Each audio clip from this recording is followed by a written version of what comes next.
Hermanos queridos, ustedes se pueden imaginar si yo me pusiera a contar experiencias y anécdotas de cosas que nos han ocurrido en todos estos años, viajando de un lugar a otro, conociendo tantos miles y miles de creyentes de muchas denominaciones, a veces de un estilo, otros son de otra forma.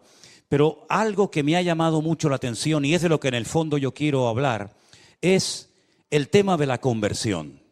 El título de este mensaje de hoy es El milagro más grande, sin lugar a dudas, es la conversión.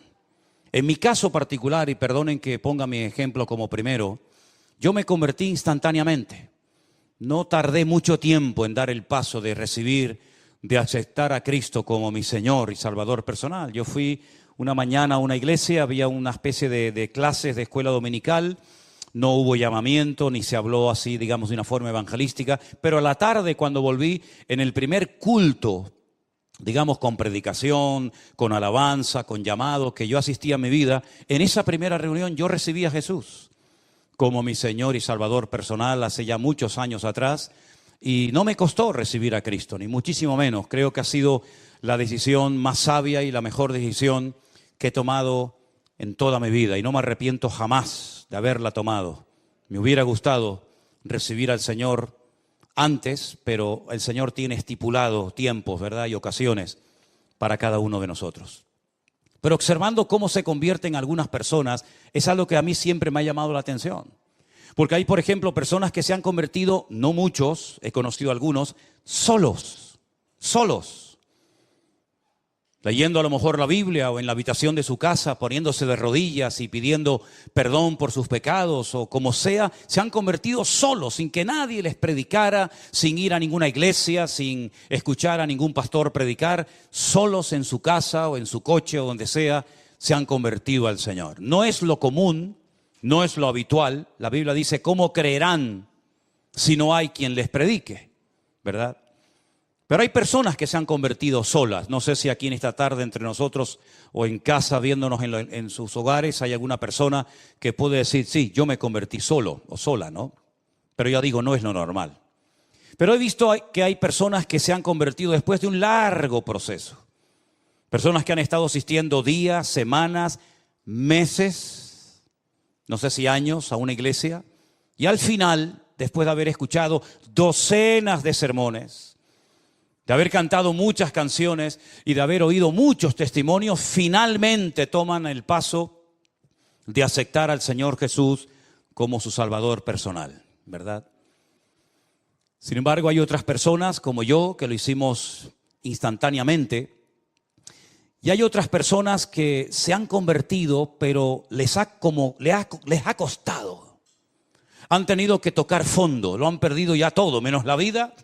Han perdido el trabajo, han perdido la familia, han perdido salud, han perdido prácticamente todo. Y al final, cuando ya no les queda nada, es cuando deciden por fin definitivamente recibir a Jesús y darle una oportunidad en su vida, ¿no? También he conocido personas que se han convertido por miedo. Me explico. Miedo ante la condenación eterna, miedo ante el juicio venidero, miedo ante estar eternamente excluido de la presencia de Dios. Y por temor, ¿verdad? Por miedo, ese miedo sano y reverente, han decidido cambiar de vida y seguir a Cristo todos los días de su vida, ¿verdad? Dice la Biblia que el principio de la sabiduría es el temor a Dios. Pero en ese mismo libro de Proverbios hay otro versículo que se parece mucho, que dice que el principio de la sabiduría es aborrecer el mal. Y hay gente que viendo la mala vida que han llevado, los malos caminos y las pésimas decisiones que tomaron en su vida, por temor a condenarse, por temor a perderse, pues deciden al final dar el paso. Sea como sea, para mí el ver a una persona convertida, para mí es el milagro más grande de todos los que uno puede experimentar en la vida.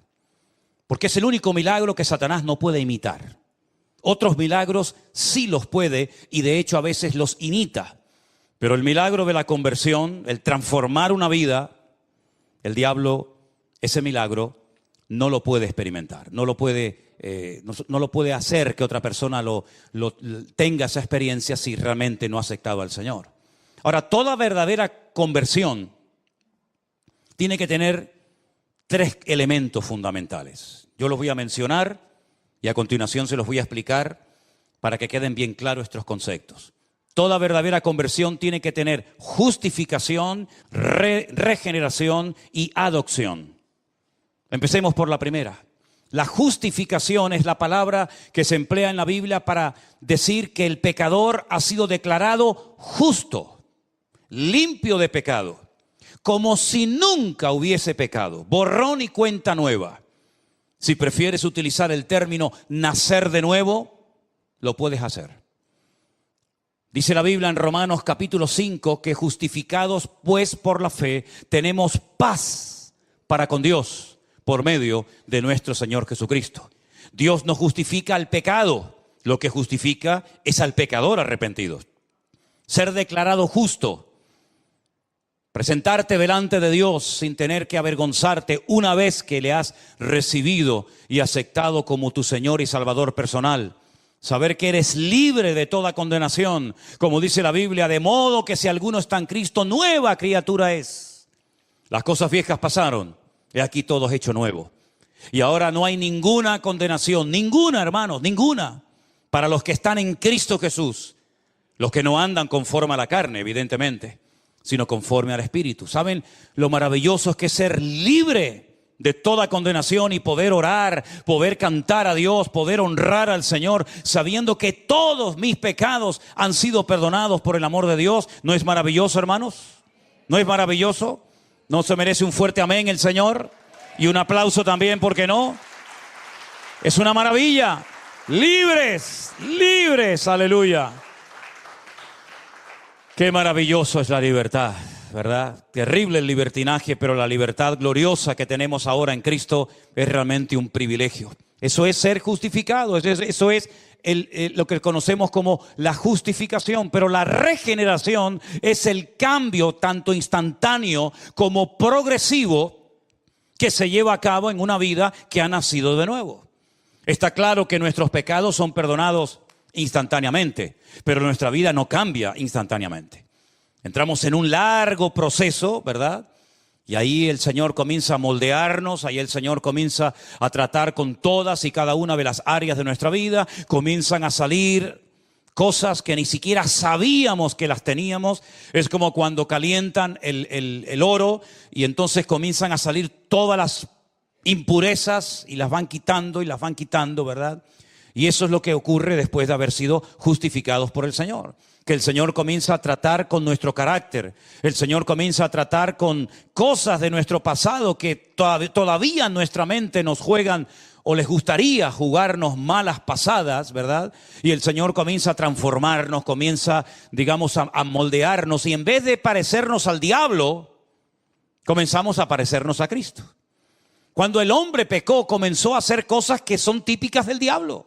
Comenzó a matar, comenzó a odiar, comenzó a mentir, comenzó a tener celos, envidias, pleitos, iras. Esas son las características de una persona que está bajo la cobertura del diablo. El hombre comenzó a parecerse al diablo después de pecar y desconectarse de su Dios. Pero cuando recibimos a Cristo en nuestros corazones como nuestro Señor y Salvador personal, con el paso del tiempo nos vamos pareciendo cada vez más a nuestro Señor Jesucristo. Y comienza a manifestarse lo que la Biblia llama o indica como el fruto del Espíritu Santo que mora en nosotros. Comenzamos a amar cosas que antes odiábamos. Comenzamos a ver a personas que antes tal vez no íbamos a tener jamás ningún tipo de contacto, de relación con ella. Comenzamos a darnos cuenta de que pues también necesitan de paciencia y de amor y de atención y tantas cosas. Y comenzamos a darnos cuenta de que ahora tenemos paciencia en cosas que antes nos sacaban de quicio y éramos incapaces de soportarlas. Y es que cada vez esa regeneración, esa transformación progresiva en nuestra vida nos va moldeando y podemos mirar atrás y decir, oye, sé que todavía me falta mucho, sé que todavía, como dice el texto, no he llegado a la meta, ¿verdad? Pero sigo corriendo para ver si logro hacer aquello para lo cual un día el Señor me alcanzó a mí. Amén, hermanos. Y finalmente, la adopción. Es decir, ahora tengo una familia. Ahora estoy bajo una cobertura que es la familia de Dios. Y hemos conocido esta tarde a 2 miembros de nuestra familia, ¿verdad? Que viven en otro lugar. Pero podríamos recorrer el mundo entero y darnos cuenta de que tenemos hermanos y hermanas en la fe prácticamente en todas las partes del mundo. Porque hemos sido adoptados en una familia universal donde caben todos. Y donde todos tenemos que aprender a relacionarnos y amarnos y a perdonarnos y a trabajar juntos, etcétera, etcétera. Así que una verdadera conversión nos lleva a la justificación, a la regeneración y a formar parte de la familia de Dios por adopción, no por nacimiento. Ahora, el primer texto que quiero leer en esta tarde que habla acerca de la conversión se encuentra en Hechos capítulo 3, el verso 19.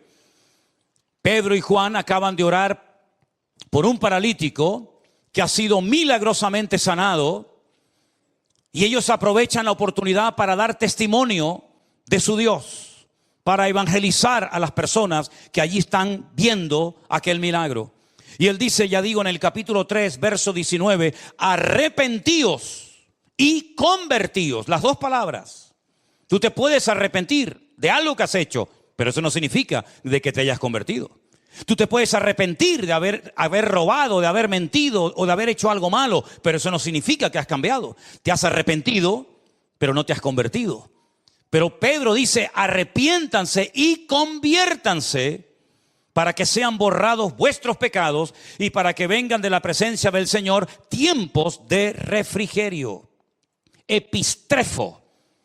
Esa palabra rara, esa palabra griega es la palabra que se traduce en el Nuevo Testamento como la palabra convertidos o conversión, epistrefo, que significa dar la vuelta, dar marcha atrás, cambiar de dirección, ir en una dirección contraria a la que iba. Lógicamente, una verdadera conversión se produce cuando hay un verdadero y genuino arrepentimiento por nuestra parte. No un remordimiento de conciencia, no un dolor por haber perdido cosas que las tenía, pero que por mi mala cabeza o mis malas decisiones las he perdido, sino que hay un arrepentimiento genuino de no volver, de no querer volver a cometer el mismo pecado que durante tiempo me conquistó y me dominó. Cuando hay un verdadero arrepentimiento, se puede decir que hay una verdadera conversión y un genuino deseo de cambiar. Y un genuino deseo de honrar y de servir al Señor, que tal vez antes no creíamos en Él, pero que ahora nos hemos dado cuenta de que lo amamos y lo conocemos. Y de alguna manera queremos esforzarnos por servirle y por honrarle todos los días de nuestra vida. Ahora, no tenemos que confundir el venir a la iglesia con convertido. Porque hay gente que puede venir a la iglesia toda su vida. De hecho, hay gente que ha nacido, por así decirlo, en el seno de una iglesia. A lo mejor desde el vientre de su madre, ya su madre lo traía a los cultos. Y cuando este niño, esta niña nació, comenzó a ir a la escuela dominical y comenzó a asistir a algún campamento y comenzó a ir a algún retiro. Pero eso no significa de que sea convertido. ¿Y cuántas veces nos confundimos pensando, creyendo que esta persona, porque lleva toda la vida en la iglesia, ya es un convertido? Y de convertido, nada. Puede ser un simpatizante, una persona que tiene su círculo de amistades dentro de la iglesia, porque como su vida ha girado siempre en torno a la iglesia, no tiene contactos, no tiene amigos fuera, y parece que es un cristiano, parece que es un convertido, pero no lo es. Es una persona que se ha criado en un ambiente cristiano, pero no es cristiano. Muchas veces cuando voy navegando en esos largos viajes que me pego en barco, pues hermano, yo voy navegando por el mar, pero el mar, gracias a Dios, no entra donde yo estoy. Estoy rodeado de agua, pero yo voy en el barco y el barco, gracias al Señor, está por encima del agua. Imagínense ustedes, ¿no? Así que tú puedes estar rodeado de cristianos, en un ambiente cristiano, en un retiro, en un campamento, en una convención cristiana, y eso no significa de que tú también seas un hijo de Dios. Porque la salvación es personal e intransferible. Tú no te puedes convertir por tu hijo, ni tu hijo se puede convertir por ti. Claro, evidentemente, si tú te conviertes, tú eres ya una luz para tu familia. Tú ya tienes un mensaje y un testimonio que dar a tus compañeros de trabajo, en el lugar donde vives. Pero tú no puedes convertirte por un círculo de amistades o por toda una familia, ¿verdad? Y decir, bueno, yo me convertí y eso significa de que ya toda mi familia ya son convertidos. No, repito, la salvación, la conversión es personal y no se puede transferir a otras personas. Y también hay que decir que la salvación es instantánea. O eres o no eres. O estás dentro del reino o fuera del reino. O estás conmigo o estás contra mí. O eres realmente convertido y tu nombre hoy, en este momento, en este preciso instante, está inscrito en el libro de la vida, o tu nombre no aparece por ninguna parte. Y si tú murieras hoy, no irías jamás a la presencia del Señor. ¿Cómo ha sido tu conversión, hermano? ¿Recuerdas ese día, ese lugar, esa hora? Aquel sitio donde el Señor tocó tu alma y tocó tu corazón. Vamos a leer algunos versículos en esta tarde donde aparece esta palabra epistrefo, que significa convertirse. Vamos a ver las distintas traducciones que le han dado a lo largo del texto bíblico. Por ejemplo, en el Evangelio de Mateo, el capítulo 18, el verso 3, 18 de Mateo, el versículo 3, hay unas palabras muy interesantes del Señor Jesucristo, cuando le dice a las multitudes, de cierto os digo, que si no os volvéis y os hacéis como niños, no entraréis en el reino de los cielos. Es decir, la actitud para poder ser salvo, la actitud para tener una genuina y verdadera conversión es fundamental.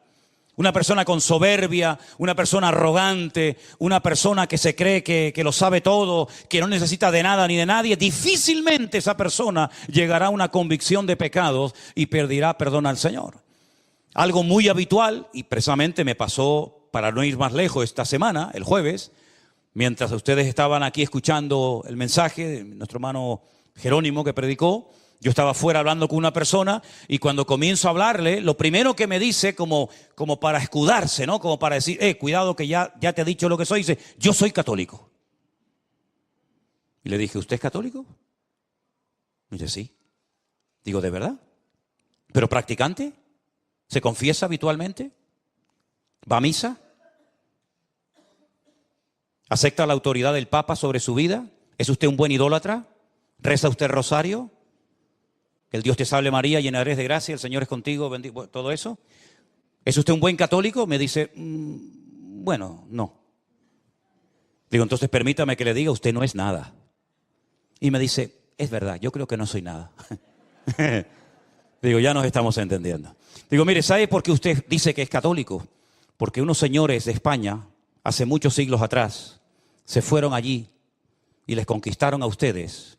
Y después de irse y de volver a sus tierras, después de haberse llevado todo lo que pudieron y más, o usted no lo hubiera hecho. Usted no lo hubiera hecho, ¿verdad? Claro, ya. Dejaron una religión allí, muerta y vacía, que no servía aquí, pero la dejaron allí. Y por eso usted es católico. Pero si en vez de haber ido los españoles hubieran ido, por ejemplo, los musulmanes, usted entonces seguramente hoy estaría rezando de cara a la Meca y estaría con un Corán debajo de su brazo. Usted no eligió la religión lo eligió a usted.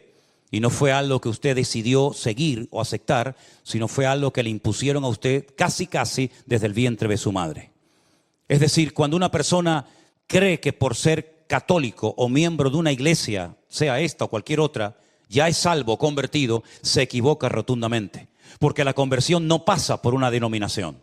La conversión no pasa necesariamente por ser miembro de una iglesia, llámese como se llame, sino la conversión es un encuentro, es una experiencia personal con Cristo.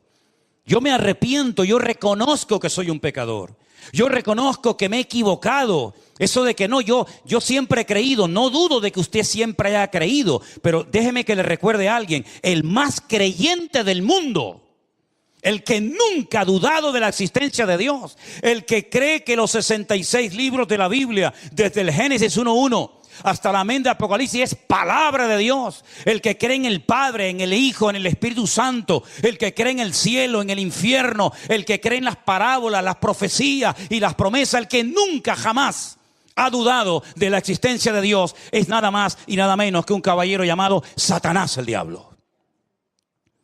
Porque Satanás no es un ateo. Porque la Biblia dice que para ser ateo hay que ser necio. Eso lo dice la Biblia. Y Satanás de necio no tiene nada. Satanás es acabado en hermosura, el sello de la perfección y lleno de sabiduría. Dice la Biblia que Dios así lo creó.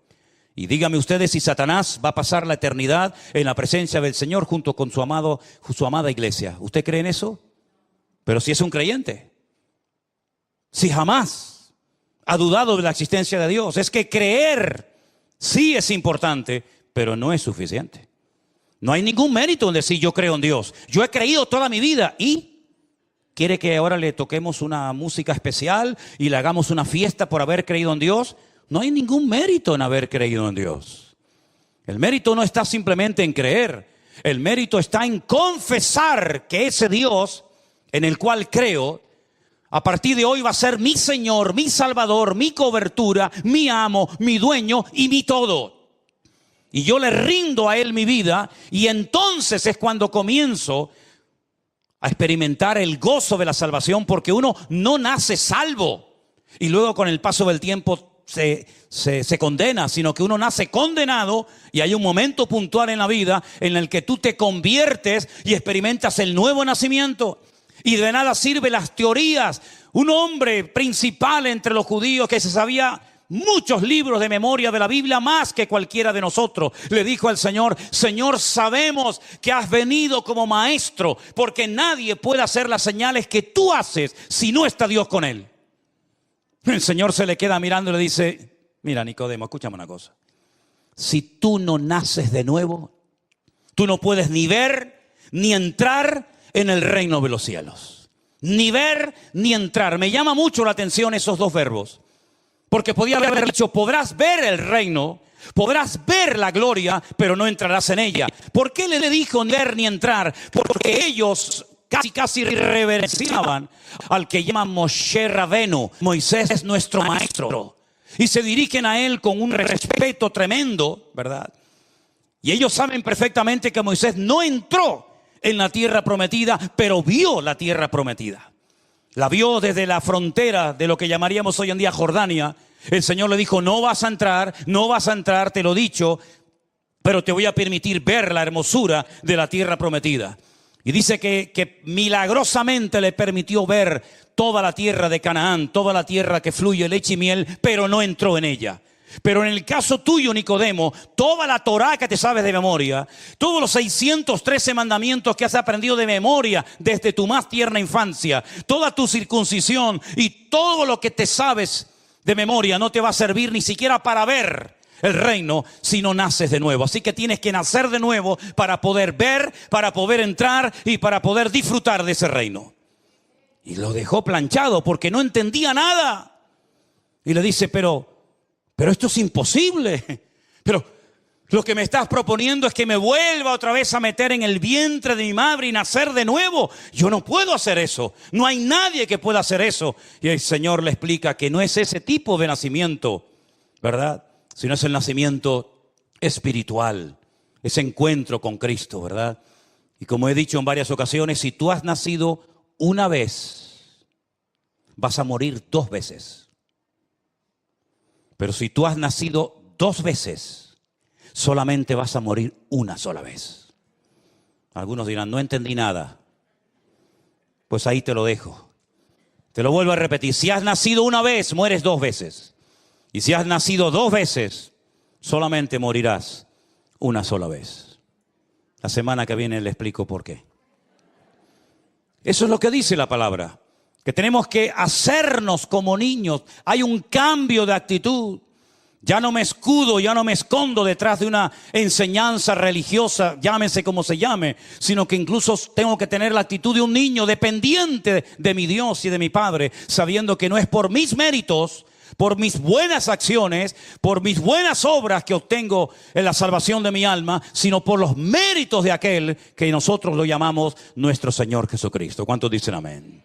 Hay otro texto en Lucas, capítulo 22, verso 32, donde también aparece esta palabra griega que ya la hemos mencionado.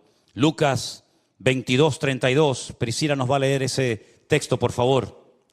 Pero yo he rogado a ti que tu fe no falte, Y tú, una vez vuelto, confirma a tus hermanos. Una vez vuelto, es decir, tienes que volver. ¿Volver de dónde? Del camino de apostasía que has escogido, Pedro.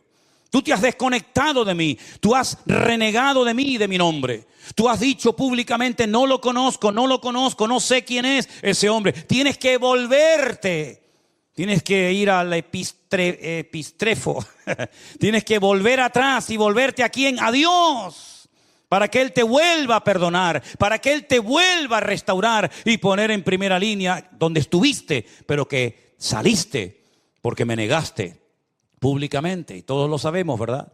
Una vez más, vemos ahí cómo esta palabra se traduce como volver, retroceder. No sigas por ese camino porque vas mal. Hay un proverbio que ustedes saben, muy conocido, que dice, hay caminos que al hombre le parecen derechos, pero su fin son caminos de muerte.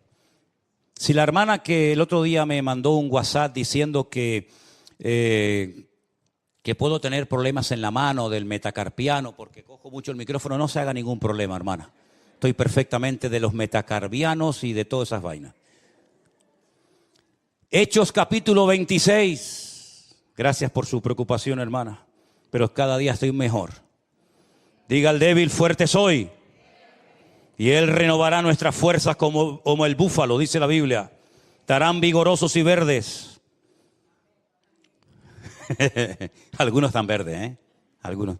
Hechos capítulo 26, verso 16. Priscila, por favor, léemelo. Pero levántate y ponte sobre tus pies, porque para esto he aparecido a ti, para ponerte por ministro y testigo de las cosas que has visto, y de aquellas en que me apareceré a ti, librándote de tu pueblo y de los gentiles, a quienes ahora te envío, para que abras sus ojos y para que se conviertan de las tinieblas a la luz, y de la potestad de Satanás a Dios, para que reciban por la fe que es en mí, perdón de pecados y herencia entre los santificados. Para que se conviertan.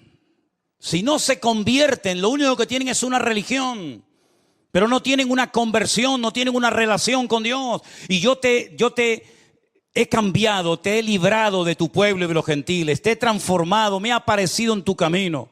He quitado las escamas de tus ojos para que te conviertas en un testigo mío y vayas por todas las naciones de la tierra predicando la palabra, para que pasen la gente de las tinieblas a la luz, del equipo del diablo, de los perdedores, de los amargados y de los frustrados al reino de Dios, ¿verdad? Y para que se conviertan y convirtiéndose puedan conocerme y puedan tener el gozo de la salvación y puedan heredar la vida eterna, porque cuando una persona se convierte en coheredero con Cristo, ¿verdad? Como dice la palabra de Dios. Hay un versículo más muy interesante que va dirigido a esos hermanos que tal vez un día se congregaron, que tal vez un día incluso estuvieron sirviendo al Señor de alguna manera, pero que por el motivo que sea, se apartaron de los caminos del Señor. ¿Y qué hacemos con esta gente?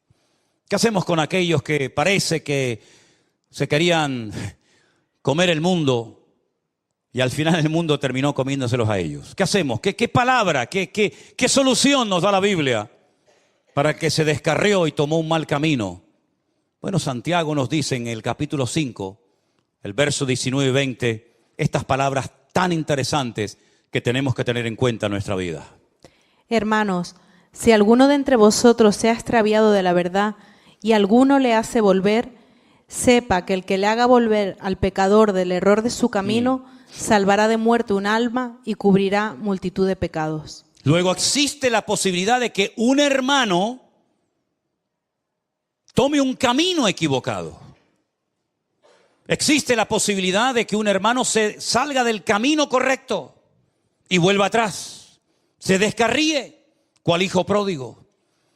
Y entonces dice la Biblia, si a alguno de entre vosotros le ha pasado eso, si alguno que antes era hermano y cantaba con nosotros y se congregaba con nosotros y servía al Señor junto con nosotros, se ha escarriado de la verdad, sepa que si hay alguien que haga volver al pecador,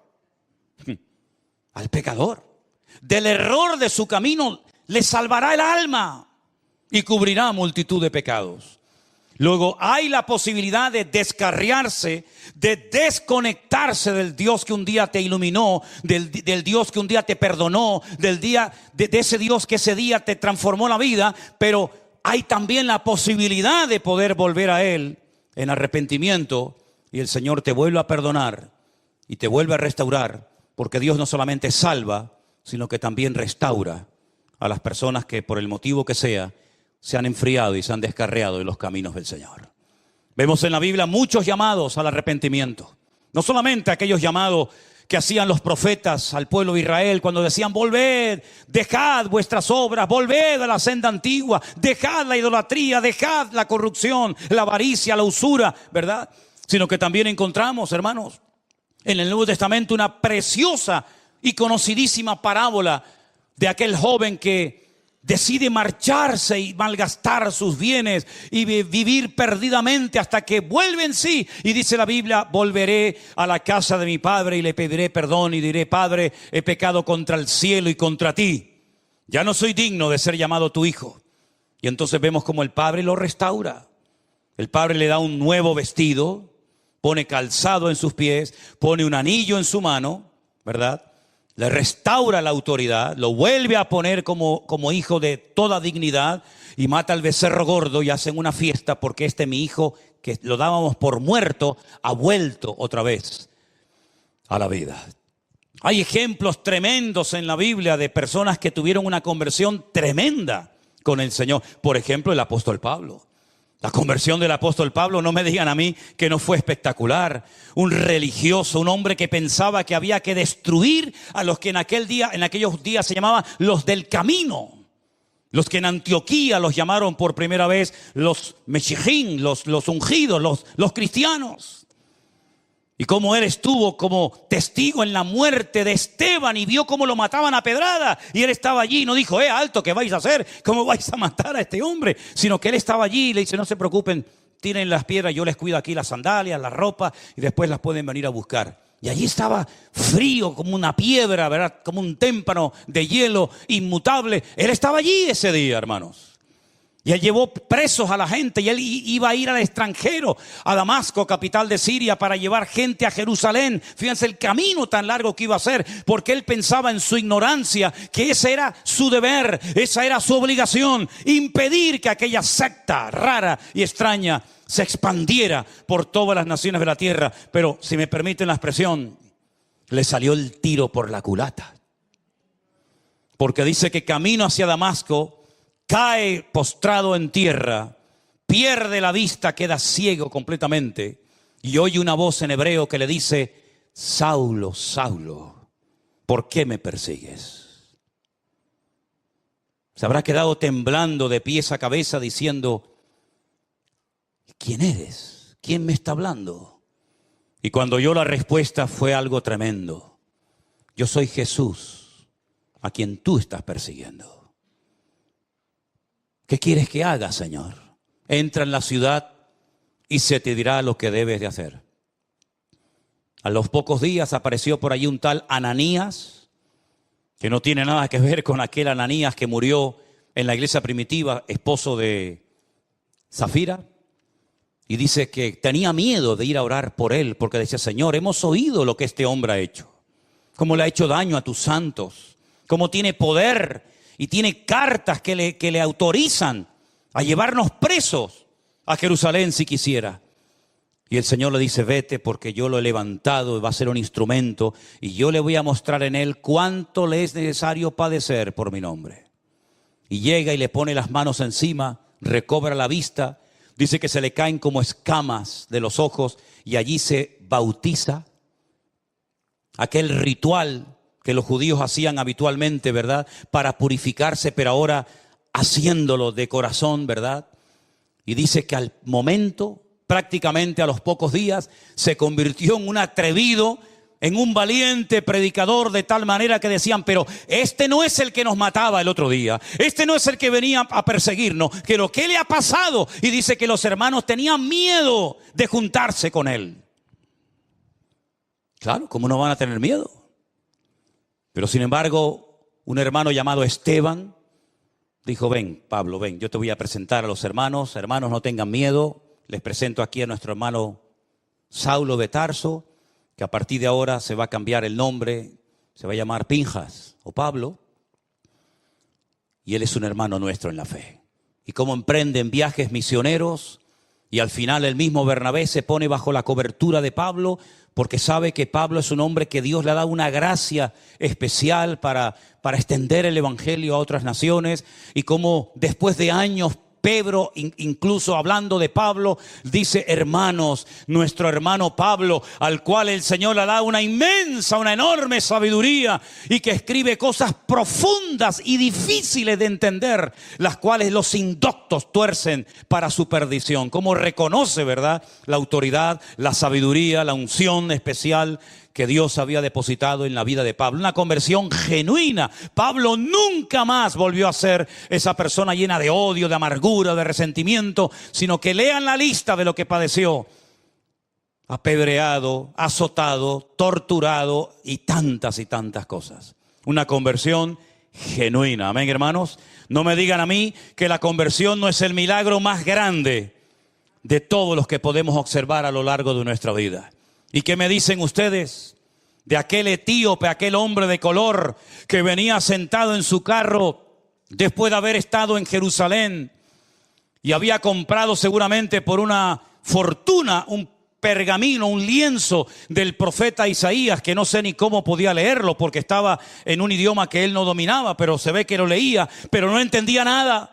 Hasta que Felipe, aquel que había sido diácono en la iglesia primitiva, se le acerca al carro y le dice: ¿tú entiendes lo que estás leyendo? Y el etíope, con toda sinceridad, le dice: no entiendo nada. Como cordero fue llevado al matadero. ¿Pero quién fue llevado al matadero? El que está escribiendo está hablando de otra persona. No entiendo nada. Y entonces Felipe se sube en el carro con aquel etíope eunuco, miembro de la reina Candace, y comienza a hablarle y llegan a un lugar, a un oasis en el desierto donde ve agua, y Felipe se para y el etíope le dice: yo quiero ser bautizado. ¿Hay algún impedimento? ¿Hay algo que impida que yo sea bautizado? ¿Será mi color de piel? ¿Será que no soy judío? Y Felipe le dice: no hay ningún impedimento, hijo. ¿Tú crees en Jesucristo con todo tu corazón? Dice: sí creo. Dice: pues vamos a bautizarte. Una conversión genuina. Después dice la historia que fue a Etiopía, le habló a la reina Candace, y hasta el día de hoy hay una comunidad tremenda de cristianos en Etiopía, y algunos dicen que él fue el evangelista, el instrumento que el Señor utilizó para alcanzar aquella nación, ¿verdad? ¿Y qué me dicen a mí del carcelero, hermanos? El carcelero que vivía en la ciudad de Filipo, ¿no tuvo una conversión tremenda a medianoche? Mientras había un terremoto tremendo en la cárcel que dice que las cadenas que tenían los presos se caían y las puertas de la cárcel se abrían, y cuando aquel hombre se iba a quitar la vida en medio de la oscuridad de la noche, después de haber oído cantar a Pablo y a Silas, después de haber sido previamente torturado, dice: señores, ¿qué tengo que hacer para ser salvo? Y Pablo le dice: cree en el Señor Jesucristo y hoy mismo serás salvo tú y toda tu casa. Y él fue capaz de transmitir esa conversión, ese cambio genuino, dejando su idolatría, su paganismo, y llevando a toda su familia esa misma noche en una cárcel. Miren qué culto tan interesante. El sermón: cree en el Señor Jesucristo y serás salvo tú y tu casa. Congregación, cárcel de Filipo, predicador, Pablo y Silas. Resultado: bautizados toda una familia. Un culto espectacular, Y se convirtió aquella noche. Un hombre que había recibido el mandato de custodiar en el calabozo más profundo y más oscuro de aquella mazmorra. Esa misma noche el carcelero se convierte y se bautiza junto con toda su familia. ¿Te das cuenta cómo es importante la conversión y no solamente el creer en Dios? ¿Te das cuenta cómo sin conversión no hay salvación? ¿Te das cuenta cómo la conversión tiene que ser personal? Y hay un momento en tu vida en el que tú tienes que tomar tu propia decisión. No papá, ni mamá, ni el abuelito, ni la abuelita, sino tú tienes que decir: ¿qué voy a hacer con Jesús? Después de escuchar su palabra y después de entender el evangelio. Y si una característica yo creo que positiva y buena tiene esta congregación, es que aquí se entiende la palabra que se predica.